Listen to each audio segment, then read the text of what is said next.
سچے مسلمان ہیں اور کلمہ اسلام پڑھتے ہیں تو یقیناً ہم اس کو تسلیم کریں اور امام حسین علیہ السلام کے چاہنے والوں کے جنازے اور تابوت کی شکل میں ہم اپنے عقیدے کو اور اپنے جذبات کو پیش کریں کہ ہمارا تعلق معصوم افراد سے امام حسین علیہ السلام کے چاہنے والوں سے ہمارا تعلق ہے جنہوں نے کربلا میں قربانیاں دی ہیں، اسلام کو تحفظ بخشا ہے اور حیات ابدی عطا کی ہے۔ یقیناً اگر یہ خانوادہ امام حسین علیہ السلام سرزمین کربلا پر اپنی عظیم قربانیاں نہ دیتا تو آج یہ اسلام نمایاں نہ ہوگا، ورنہ کبھی کا زمانہ اس کو بھلا دیتا اور یزید فاسق و فاجر لعنتی کے ذریعے سے دین کا پیغام نہ پہنچتا۔ یہی وجہ خاص ہے کہ ہم سرزمین کربلا کے یادگار ہیں، یادگاروں کو مناتے ہیں۔ جناب مسعود ابن حجاج، جناب مسلم ابن کثیر الدی اور جناب محض ابن سہم اور جناب نذر ابن نذیر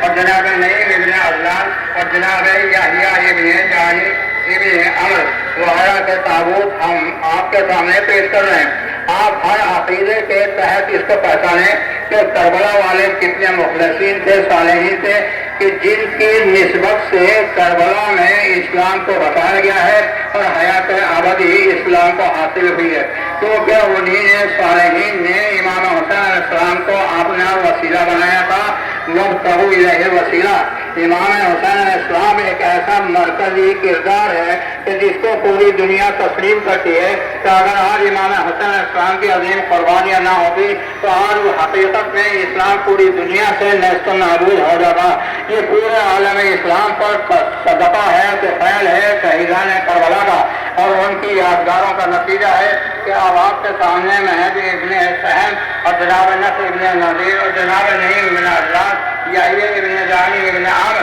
اور جناب یزید ابن کثیر البصری اور جناب حبیب بن مظاہر اسدی، یہ ایسے مخلصین صالحین تھے کہ جناب امام حسین علیہ السلام کو اپنا مرکز ہدایت تسلیم کیا ہے۔ لہذا حسین علیہ السلام نے جناب حبیب ابن مظاہر کے ساتھ جو عقیدت پیش کی ہے وہ رہتی دنیا تک نمایاں ہے، اور جناب حبیب ابن مظاہر نے صحیح معنی میں محبت کے تقاضے کو پورا کیا ہے۔ اور یہ وجہ خاص ہے کہ امام حسین علیہ السلام کا خط جب پہنچتا ہے تو جناب حبیب ابن مظاہر جبکہ دسترخوان پر اہلیہ کے ساتھ موجود تھے، قاصد نے دست الباب کیا تو فوراً جناب امام حسین علیہ السلام کا نمائندہ پہنچتا ہے خط لے کر تو فوراً آواز دی جاتی ہے کہ من بالباب، دروازے پر کون ہے؟ کہا گیا کہ آنا خیرۃ، آواز دی جاتی ہے کہ آنا برید الحسین، میں حسین علیہ السلام کا قاصد ہوں۔ مجھے سننا تھا کہ اہلیہ کو دستار پر چھوڑ کر امام کا چاہنے والا فوراً حاضر ہوتا ہے، اور جناب حبیب ابن مظاہر نے امام علی مقام کے خط کو لے کر کے بوسہ دیا اور گھر میں آ کر بتایا اہلیہ سے کہ مجھ کو میرے مولا نے یاد کیا ہے، لہٰذا میں امام حسین علیہ السلام کے ساتھ جہاد کے لیے تیار ہوں۔ اس موقع پر آپ دیکھیں کہ یہ حقیقت حال جو ہے جناب حبیب ابن مظاہر کی وہ یادگار ہے کہ جس کو امام حسین علیہ السلام سے ایسی بے مثل محبت تھی کہ جو زمانے رسول میں تھی۔ رسول کے زمانے میں یہی حبیب تھے جو دسترخوان پر موجود بھی تھے اور ان کو بلایا گیا ہے اور ان کی شہادت بھی ہو چکی ہے، لیکن پھر بھی اتنا ضرور کہا جاتا ہے کہ جناب حبیب ابن مظاہر کے بعد جناب حر ابن یزید ریاحی اور جناب ابو ثمامہ سہداوی اور جناب سعید ابن عبد الاخص اور جناب زہیر ابن خان ابن قیس بجلی، یہ افراد وہ نمایاں ہیں کہ جو راہ حق میں اپنی عظیم قربانیاں دیتے ہیں، اپنے خانوادے سے رخصت ہوتے ہیں۔ اب ذرا اندازہ کیجیے کہ امام حسین علیہ السلام نے جناب زہیر ابن قیس کو کس طریقے سے دعوت حق دی ہے۔ اس کا نتیجہ یہ ہے کہ حیات جاوید حاصل کرنے کے لیے امام کے دامن سے وابستگی اختیار کی ہے۔ جناب سلمان ابن منصرف اور جناب عمرو ابن خرطبہ اور جناب نافع ابن ہلال جمالی، یہ وہ افراد ہیں کہ جنہوں نے رسول کی مائیت میں، رسول کی زندگی میں رسول کے ساتھ مصاحبت کی ہے اور رسول کے ساتھ رہ کر کے یہ بتا دیا ہے کہ دین حق کا سچا راستہ وہ ہے جو محبت اہل بیت کا راستہ ہے۔ حقیقت حال یہ ہے کہ جناب نافع ابن ہلال ابدی جلالی اور جناب شوذ ابن عبداللہ اور جناب عابد ابن